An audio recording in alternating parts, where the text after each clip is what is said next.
O míssil cruzou o céu em silêncio.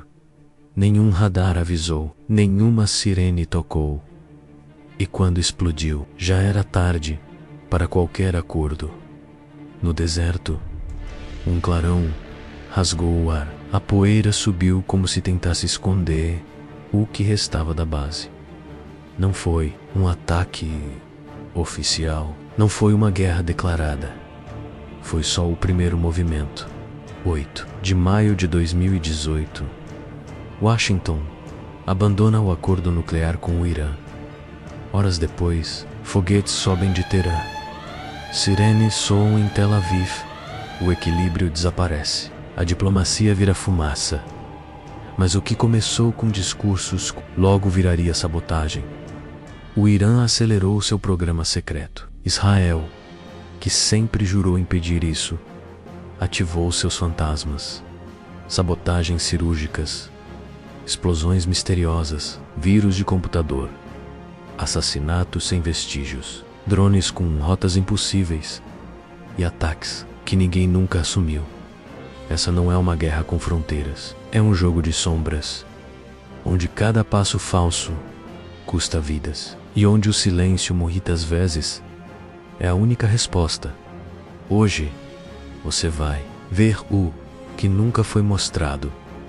As 8 operações que transformaram o Oriente Médio num tabuleiro invisível, dossiê das ações secretas entre Israel e Irã, e o dia em que o mundo descobriu que a Terceira Guerra pode já ter começado. Mas toda guerra secreta começa com um rompimento visível, e dessa vez foi o próprio presidente dos Estados Unidos quem puxou o gatilho. 8 de maio de 2018. Casa Branca. Diante das câmeras, Donald Trump rasga um dos pilares da diplomacia internacional, o acordo nuclear com o Irã. Com um gesto, ele desfaz anos de negociações entre Teherã e as potências globais. Mas o som que ecoou não foi de papel, foi de foguetes. Horas depois, testes balísticos iranianos sacudiram a região. Sirenes cortaram o céu de Tel Aviv. Em questão de dias, o que era política virou alerta máximo. Só que essa guerra não se travaria com tanques, em campo aberto. Ela seria feita de retaliações invisíveis. Israel nunca acreditou na boa-fé iraniana. Para o alto comando da IDF, o acordo era uma cortina de fumaça. E quando Trump puxou o pano, o Mossad já estava de luvas calçadas, enquanto a imprensa discutia sanções. Espiões traçavam rotas, enquanto diplomatas discursavam. Operativos já mapeavam os pontos mais vulneráveis do programa nuclear. O primeiro ataque veio sem assinatura. Uma explosão em uma base de testes no interior do Irã. Sem drone, sem avião, sem grupo assumindo. Mas fontes de inteligência ocidentais sabiam. Isso tinha a digital de Israel. O Irã, acuado, fingiu estabilidade. Mas dentro do regime, a ordem foi clara. Acelerar, mais urânio, mais centrífugas, mais pressa. E quanto mais o Irã corria, mais Israel preparava o próximo golpe. Nas semanas seguintes, estranhos apagões atingiram instalações críticas. Engenheiros começaram a desaparecer.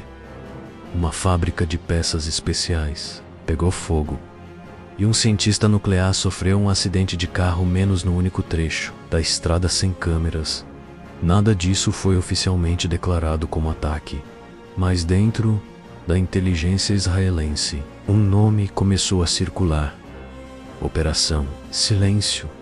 Ela não visava destruir o Irã, visava impedir que o Irã se tornasse irreversível. Era um jogo de paciência, precisão e negação plausível. E tudo isso começou naquele dia, menos quando o presidente de um país rompeu um tratado e outro país decidiu agir sozinho. A partir daquele ponto, cada ação teria resposta. Cada resposta viria de um lugar inesperado. E a guerra não teria rosto.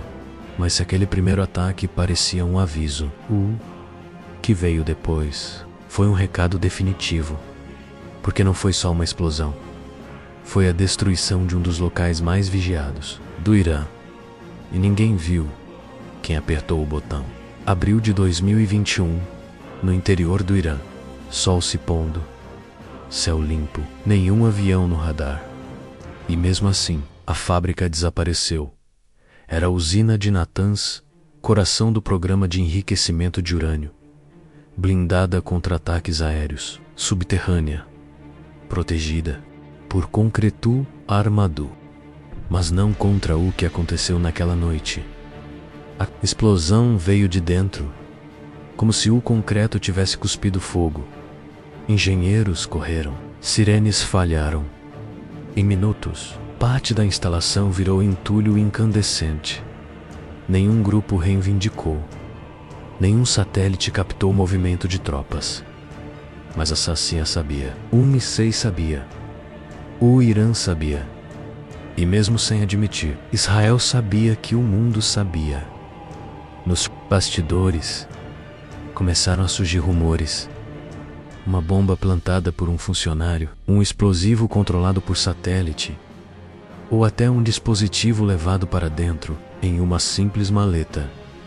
A mídia estatal iraniana tentou minimizar. Chamou de curto-circuito. Mas especialistas mostraram, foi uma detonação deliberada, milimétrica, precisa, mortal. Natanz não era só uma fábrica. Era símbolo, era orgulho nacional. Vila em ruínas, sem um avião ter cruzado o céu. Foi um golpe no estômago do regime. O líder supremo prometeu vingança, mas não reagiu de imediato. Porque reagir significava admitir que não controlava o que acontecia sob seus próprios pés. Israel, como sempre, manteve o silêncio. Mas dentro do Mossad, a missão foi considerada um dos maiores êxitos do século. Não só pelo estrago físico, mas pelo pânico psicológico que espalhou. Após Natanz, o Irã dobrou sua vigilância. Trocou geradores, revisou rotas, instalou detectores. Mas uma pergunta permanecia: como impedir um inimigo que não precisa estar lá para atacar? E, mais uma vez, a resposta viria, não com tanques, mas com um vírus, programado para agir como uma arma e feito para destruir, sem deixar rastros. Mas destruir uma usina era só metade da guerra. A outra metade era impedir o inimigo de ver. Ou pior, fazer ele achar que estava vendo, enquanto era enganado por olhos invisíveis. Fevereiro de 2022. Céu claro sobre a Galileia. Um zumbido baixo atravessa o ar. Poucos segundos depois, o sistema Patriot é ativado. Bum! Detritos caem no chão. Um drone iraniano é derrubado. Mas algo estava errado. Não era único. Nas últimas 48 horas, Israel detectou ao menos 3 incursões aéreas vindas do Líbano, alguns interceptados. Ninguém sabe onde caíram, e um deles, segundo a inteligência, tirou fotos de um quartel militar, a Pertidole. A guerra ganha outra camada. Não é mais sobre instalações nucleares, é sobre olhos eletrônicos. É sobre quem vê mais. E quem vê antes. O Irã, com apoio do Hezbollah, começa a operar drones modificados, alguns armados, outros apenas para reconhecimento. Eles não precisam atravessar todo o território, menos basta pousar, fotografar, subir de novo. Às vezes só 5 minutos no ar, e já era o suficiente para traçar um ataque futuro. Israel responde com contra-inteligência. Envia drones com tecnologia stealth. Alguns são pequenos como pássaros.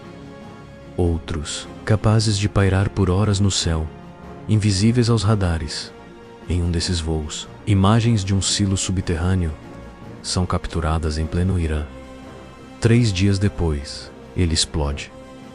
Nenhum avião cruzou a fronteira, nenhum alerta foi dado, mas o alvo virou fumaça. E dentro do comando iraniano, a paranoia se instala. Quem tá vendo o quê? por onde eles entram. Como reagir a um inimigo que não precisa pisar no seu? Tchau. Hezbollah começa a testar drones kamikazes. Israel reforça domo de ferro. Mas é um jogo de desequilíbrio, onde cada inovação dura apenas até o próximo código ser quebrado. Nesse fronte, não há trincheiras, há nuvens de dados. E quem controla o céu não é quem pilota, é quem programa.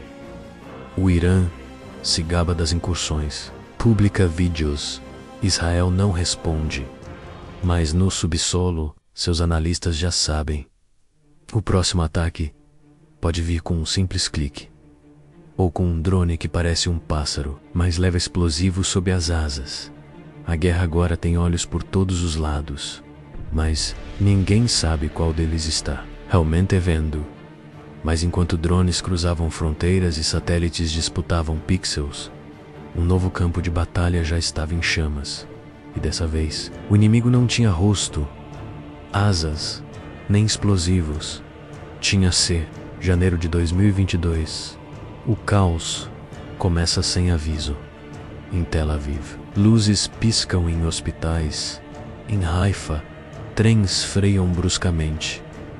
Na fronteira sul, comunicações militares caem por 7 minutos. Pouco tempo, mas o suficiente para acender todos os alertas. Não houve ataque físico, não houve invasão, mas o efeito foi o mesmo, de um míssil. Era o começo da retaliação cibernética do Irã. Após anos de ser alvo, o regime investe em uma nova frente, cyber warfare.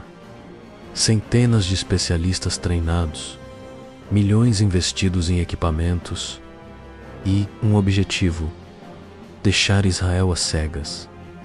Os primeiros alvos foram civis, hospitais, empresas de energia, redes de abastecimento.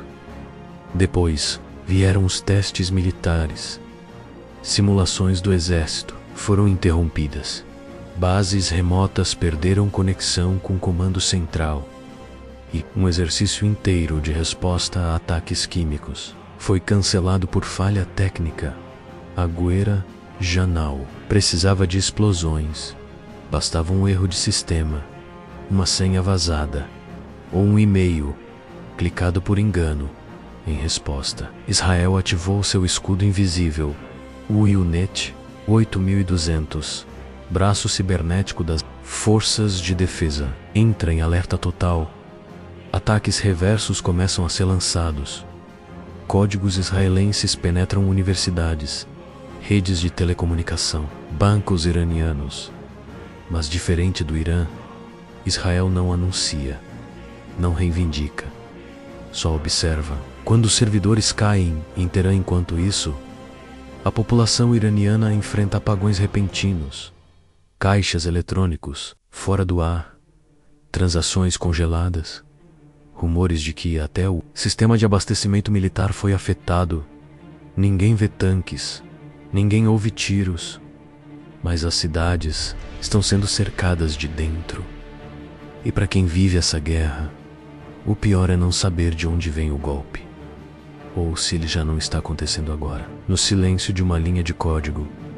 Porque nesse novo fronte, basta um clique errado e a luz se apaga. Mas nem toda guerra pode ser vencida com teclas e códigos. E quando os cabos são cortados, os drones voltam a voar.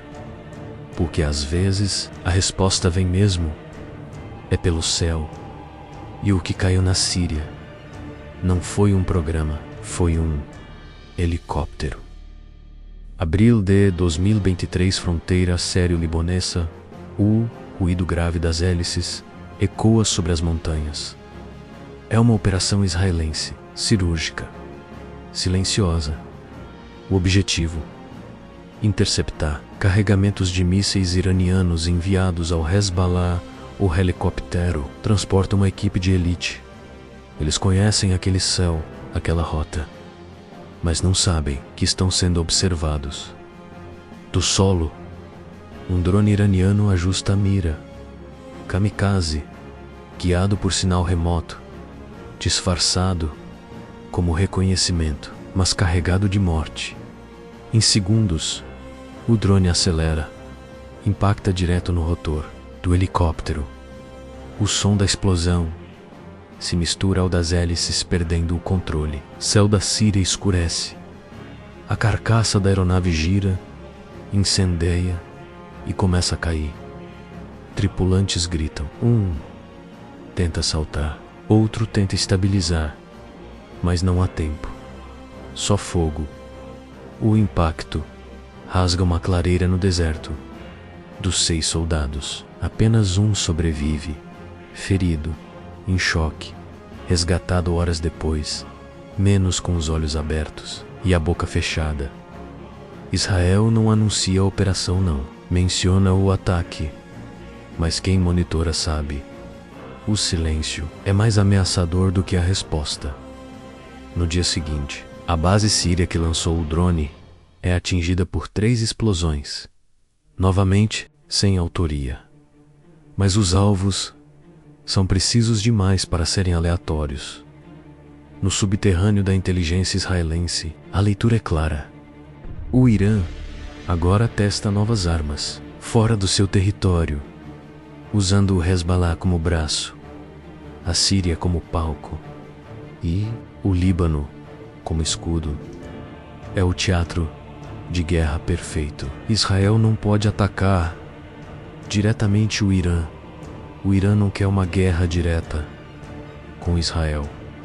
Então eles dançam em países alheios. O helicóptero abatido foi um aviso. O mundo entendeu. Porque quando os drones descem, os céus não escurecem só de fumaça. Escurecem de medo. Mas há momentos em que a guerra não acerta soldados, acerta inocentes. E quando isso acontece, o mundo não reage com mísseis, reage com silêncio, medo. E junho de 2024, aeroporto Emomei Khomeini, Teherã, voo PS-176, decola com 176 pessoas a bordo. Famílias, estudantes, diplomatas, destino, Istambul. O céu tá carregado. A tensão entre Israel e Irã, ainda mais. Horas antes, um alerta aéreo soou em bases militares iranianas. Relatos de aeronaves não identificadas cruzando o espaço aéreo. Teherã entra em estado de prontidão. E a ordem é clara. Qualquer ameaça deve ser neutralizada. Pouco depois, o PS-176 perde contato. Radares confundem seu sinal com o de um possível míssil inimigo. 2 mísseis Super-FSAR são lançados. Impacto, avião explode no ar. Detritos chovem sobre os arredores da capital. 176 mortos, nenhum sobrevivente. Em Manojul tem minutos. A tragédia se consuma, mas sua repercussão levará meses para ser absorvida. O Irã, inicialmente, nega envolvimento. Fala em falha técnica, em acidente. Mas vídeos amadores mostram o rastro dos mísseis. As evidências são inegáveis. Dias depois, o regime admite. Foi um erro, um engano humano. Mas o estrago estava feito. As ruas de Teherã se enchem de protestos. Cidadãos comuns, de luto e fúria. Famílias exigem justiça. O mundo prende a respiração. Israel, pela primeira vez, assiste a tudo, calado. Nenhuma operação, nenhuma resposta. Porque naquele momento, a resposta veio do próprio Irã.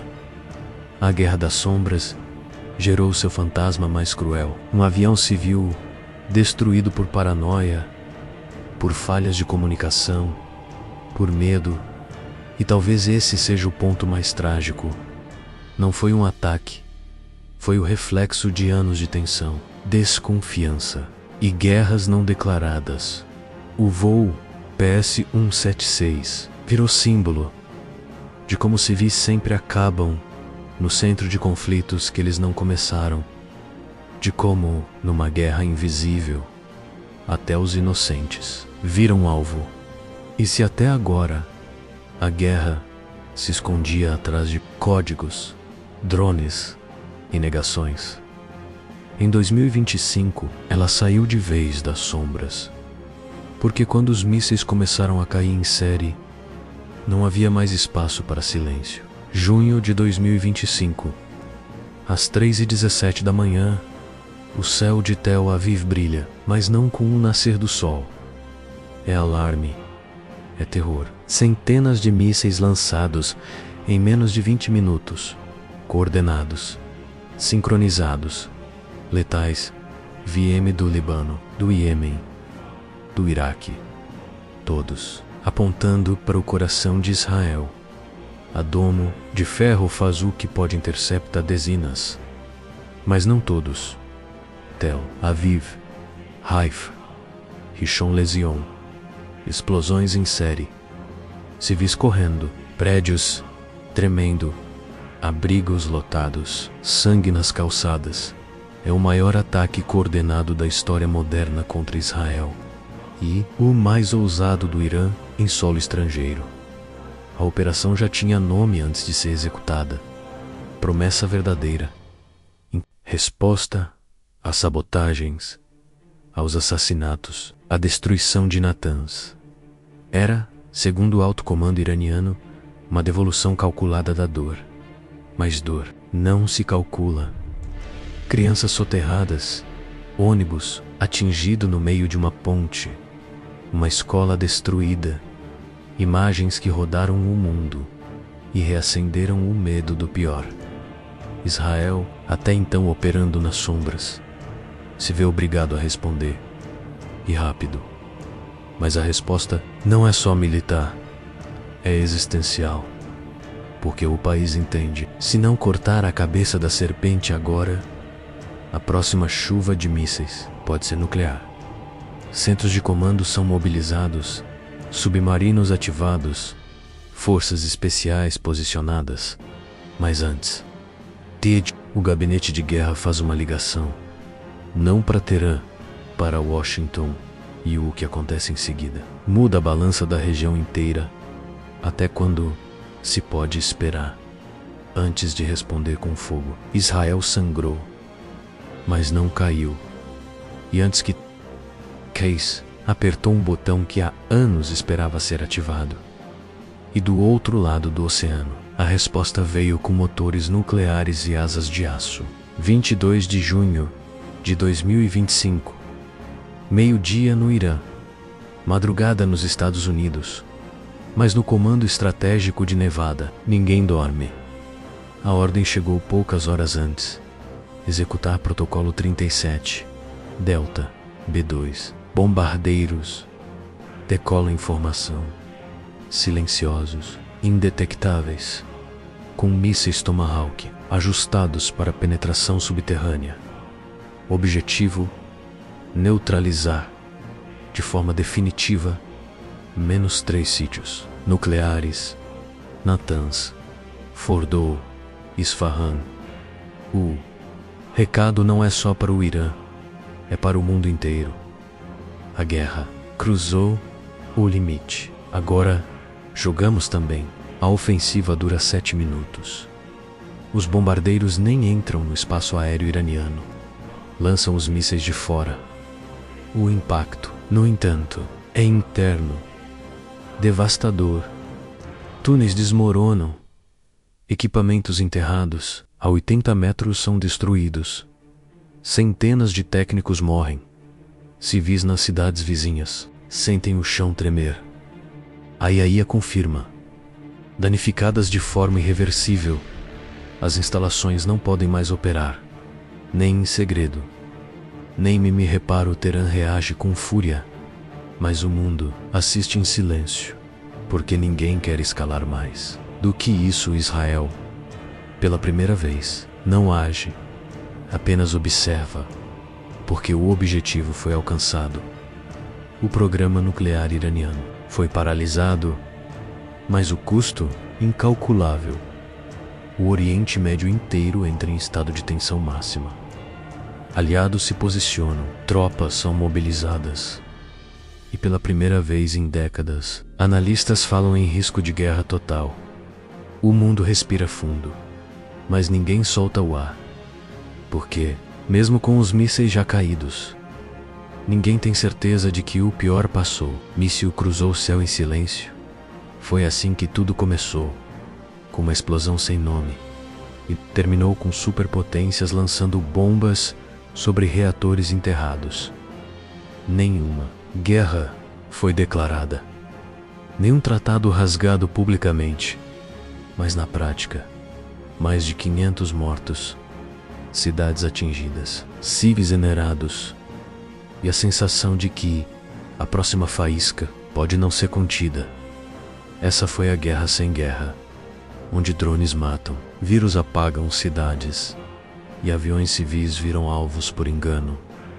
Israel e Irã seguem em pé, mas agora, se olhando no espelho, a guerra entre Israel e Irã é travada por nações, por soldados com bandeiras no ombro. Mas e se o próximo inimigo não tiver uma bandeira? E se ele tiver um CNPJ? Clique aqui e conheça os exércitos de aluguel, as empresas militares privadas que travam guerras secretas por quem pagar mais. Curte, se inscreve e compartilha. Até o próximo vídeo.